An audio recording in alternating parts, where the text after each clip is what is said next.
21 শতকের শুরু থেকে ইউএফও বা আনআইডেন্টিফাইড ফ্লাইং অবজেক্ট নিয়ে মানুষের কৌতূহল এক নতুন মাত্রা পেয়েছে। ইউএফও গবেষকদের মতে তথাকথিত গ্রে এলিয়েন বা ধূসর ভিনগ্রহী প্রাণীদের দ্বারা মানুষ অপহরণের ঘটনা দিন দিন বাড়ছে, যদিও এই পরিসংখ্যান যাচাই করার কোনো সুনির্দিষ্ট উপায় নেই। তবে রোপার অর্গানাইজেশন একটি আনুষ্ঠানিক জরিপ অনুযায়ী এই অপহরণের শিকার হওয়া মানুষের সংখ্যা প্রায় 40 লক্ষ হতে পারে। অনেকে হয়তো ইউএফও বা ভিনগ্রহী প্রাণীদের অস্তিত্বে বিশ্বাস করেন না, কিন্তু যদি আপনি একবার স্বীকার করে নেন যে আকাশে দেখা যাওয়া সেই অদ্ভুত যানগুলো মানুষের তৈরি নয়, তবে এই গ্রে এলিয়ানদের অস্তিত্বও আর অলৌকিক মনে হবে না। আজ আমরা জানব এই রহস্যময় প্রাণীদের আসল উদ্দেশ্য কী, তারা কেন আমাদের পৃথিবীর সাধারণ মানুষদের অপহরণ করছে এবং বিজ্ঞানের কাছে এর কোনো ব্যাখ্যা আছে কিনা। বন্ধুরা, আপনারা শুনছেন যন্তর মন্তর অডিও পডকাস্টকে আপনাদের সবাইকে স্বাগত জানাচ্ছি। আজকে শুরু করব একটি নতুন অধ্যায়, শুনতে থাকুন। তবে শুরু করি। যারা সরাসরি এই প্রাণীদের মুখোমুখি হওয়ার দাবি করেছেন তারা এদের সম্পর্কে তথ্যের প্রধান উৎস। প্রত্যক্ষদর্শীদের বর্ণনা অনুযায়ী এই প্রাণীদের কিছু সাধারণ বৈশিষ্ট্য রয়েছে। অপহরণের সময়ে প্রথমে কোথাও থেকে এটি রহস্যময় আলোর উদ্ভাস ঘটে। এটি কখনো অ্যাম্বার বা কখনো নীল রঙের হয়ে থাকে। এরপর সে আতঙ্কিত মানুষটি আবিষ্কার করেন যে তিনি নাড়াচাড়া করতে পারছেন না। তারা যেন এক ধরনের কমেটের স্টেটে বা কোমার মতো অবস্থায় বা অসাড় অবস্থায় চলে যান। অদ্ভুত বিষয় হলো, এই এলিয়ানরা সাধারণত মানুষের সাথে মুখে কথা বলে না, বরং তারা টেলিপ্যাথি বা মনের ভাব আদান প্রদানের মাধ্যমে যোগাযোগ করে। বন্দি অবস্থাতে মানুষ নিজেকে এক পরাবাস্তব পরিবেশে আবিষ্কার করে, যেখানে চারপাশ জুড়ে থাকে শুধু তীব্র আলো। সেই অভিজ্ঞতা এতটাই অস্বাভাবিক যে অনেকেই একে কাব্যিক কিন্তু বিভীষিকাময় হিসেবে বর্ণনা করেন।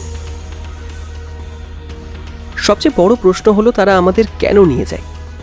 অনেক অপহৃত দাবি করেছেন যে এই ধূসর প্রাণীরা তাদের ওপর কষ্টদায়ক মেডিকেল পরীক্ষা চালায়। অনেকের মতে এর পেছনে রয়েছে এক অদ্ভুত জৈবিক প্রজনন বা রিপ্রোডাক্টিভ এজেন্ডা। হাইপোথেরাপিস্ট এবং স্বঘোষিত এলিয়ান শিকারী ডেরেল সিমস দীর্ঘ 30 বছর ধরে এই ঘটনাগুলো নিয়ে গবেষণা করছেন। তিনি ডোনা লি নামে একজন মহিলার ঘটনা তুলে ধরেন। ডোনা হিউস্টন ইউএফও নেটওয়ার্কের প্রেসিডেন্ট এবং তার দাবি অনুযায়ী তাকে বহুবার অপহরণ করা হয়েছে। ডোনা লির দাবি অত্যন্ত চাঞ্চল্যকর। তিনি 8 সপ্তাহের অন্তঃসত্ত্বা ছিলেন, কিন্তু কোনো ধরনের রক্তপাত বা গর্ভপাত ছাড়াই হঠাৎ করেই তার গর্ভস্থ সন্তান নিখোঁজ হয়ে যায়। পরবর্তী সময়ে সম্মোহনী থেরাপির মাধ্যমে তিনি স্মরণ করেন যে তাকে একটি জীবাণুমুক্ত কক্ষে রাখা হয়েছিল, যেখানে তিনি একটি ছোট মেয়েকে দেখতে পান। ডোনা বিশ্বাস করেন সেই মেয়েটি ছিল একটি হাইব্রিড, মানুষ এবং এলিয়ানের মিশ্রণ, যে দেখতে অনেকটা ডোনা লির মতোই ছিল। 9 বছর বয়সী সেই মেয়েটির দিকে তাকিয়ে ডোনা এক গভীর বিষাদ অনুভব করেছিলেন। অনেক বিশেষজ্ঞ এই অপহরণের কাহিনীগুলোকে অতিরঞ্জিত মস্তিষ্কের কল্পনা বলে মনে করেন। 2003 সালে হার্ভার্ড বিশ্ববিদ্যালয়ের মনস্তাত্ত্বিক ডক্টর রিচার্ড জে ম্যাকল্যানির নেতৃত্বে একটি পরীক্ষা চালানো হয়। তারা দেখতে চেয়েছিলেন যে এলিয়ান অপহরণের দাবি করা ব্যক্তিদের শারীরিক প্রতিক্রিয়া এবং প্রকৃত ট্রমা বা আঘাতপ্রাপ্ত রোগীদের প্রতিক্রিয়ার মধ্যে কোনো মিল আছে কিনা। গবেষণায় দেখা গেছে যে এই ব্যক্তিদের মধ্যে অ্যাবজর্পেশন নামক একটি বিশেষ চারিত্রিক বৈশিষ্ট্য রয়েছে। এটি এমন এক ক্ষমতা যার মাধ্যমে মানুষ কল্পনার জগতে খুব গভীরে প্রবেশ করতে পারে, অনেকটা সিনেমার মধ্যে ডুবে যাওয়ার মতো।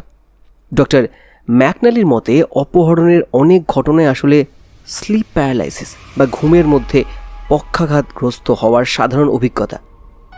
ঘুমের REM এর পর্যায়ে আমরা শরীর সাময়িকভাবে অবশ থাকে আমাদের, আর সেই সময় বাস্তবধর্মী দুঃস্বপ্ন বা হ্যালুসিনেশন হলে মানুষ মনে করতে পারে যে তাকে এলিয়ানরা এসে ধরে নিয়ে যাচ্ছে। তবে কিছু ব্যক্তি এই থিওরি মানতে নারাজ। তারা মনে করেন স্লিপ প্যারালাইসিসের সাথে এলিয়েন অপহরণের মিল থাকলেও এটি পুরো ঘটনা ব্যাখ্যা করতে পারে না। আধুনিক এলিয়েন অপহরণের ইতিহাসের সবচেয়ে গুরুত্বপূর্ণ অধ্যায় হল বেটি এবং বার্নি হিলের ঘটনা। 19 সেপ্টেম্বর 1961 নিউ হ্যাম্পশায়ারের পোস্ট মাউথদের কাছে তারা প্রথমবার এই গ্রেদের মুখোমুখি হন। বেটি হিলের বর্ণনা অনুযায়ী তারা গাড়ি চালিয়ে ফেরার পথে আকাশে একটি উজ্জ্বল নক্ষত্রের মতো বস্তু দেখতে পান, যা ক্রমাগত তাদের দিকে এগিয়ে আসছিল। বার্নি হিল যখন বাইনোকুলার দিয়ে সেটি দেখেন, তিনি একদল অমানবিক প্রাণীকে দেখতে পান যারা তাদের দিকে তাকিয়েছিল। আতঙ্কে তারা সেখান থেকে পালিয়ে যাওয়ার চেষ্টা করেন, কিন্তু রহস্যময় এক গুঞ্জন শব্দের পর তারা তাদের সচেতনতা হারিয়ে ফেলেন। বাড়ি পৌঁছানোর পর তারা বুঝতে পারেন যে তাদের জীবন থেকে 2 ঘন্টা সময় হারিয়ে গেছে, যার কোনো হিসেব তার কাছে নেই।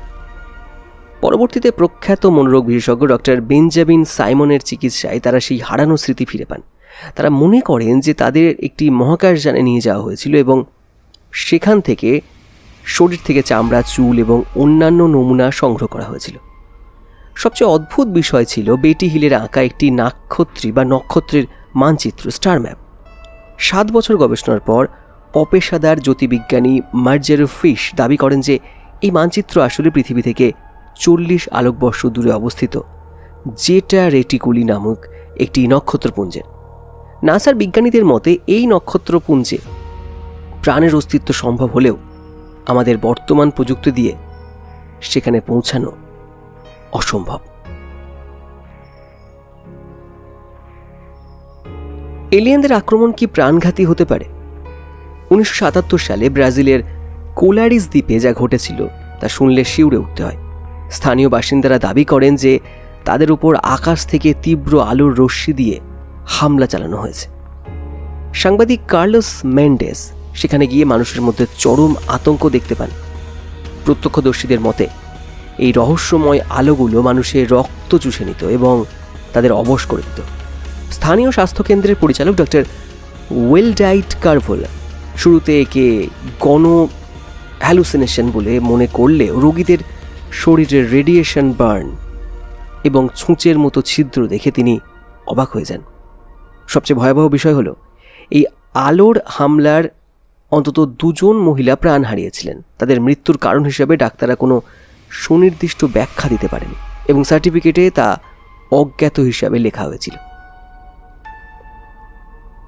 গ্রে এলিয়েনরা কি সত্যি জেটা রেটিকুল থেকে আসা কোনো উন্নত সভ্যতা, নাকি এগুলো আমাদের অবচেতন মনের কোনো জটিল প্রতিফলন?